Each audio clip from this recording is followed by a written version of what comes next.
Okay, so in that last video, I said talisman about 700,000 times, which if your only introduction to literary or spoken word criticism is high school, you're gonna be like, God damn, this guy, he needs a fucking, what is that thing called? A thesaurus. Oh, fuck, case in point. Damn, this guy needs access to a dictionary real bad. Which is funny, because I do that to prove that my interests are in the pre-modern and the pre-literate eras, because back then it wasn't a problem. In fact, the reason your high school teacher doesn't want you to repeat words is because it wasn't a problem before she got her university degree. But this isn't about that. This is about, let's talk about what a talisman actually is. And I started that way because I'm going to say the word a million times probably.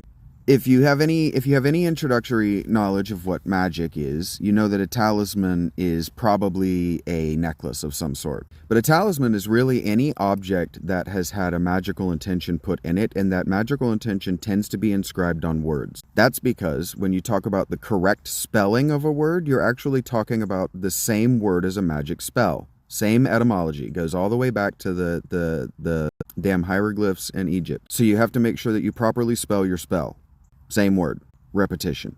A talisman, then, is a properly spelled that you can hide or carry around with you. Talismans were often given to the dead, but they were also often inscribed on bindings of injuries. So like a cast. So the tradition of writing your name or having people write well wishes on your cast, these are talismans. These are traditions that go all the way back into the pre-literate world. They might give you an idea of how writing began and why writing began, because the notion that it began to catalog trade is inadequate, totally inadequate, and flies in the face of archaeological evidence at some point. But this isn't about that either. This is about talismans and about the danger of creating talismans by accident with media.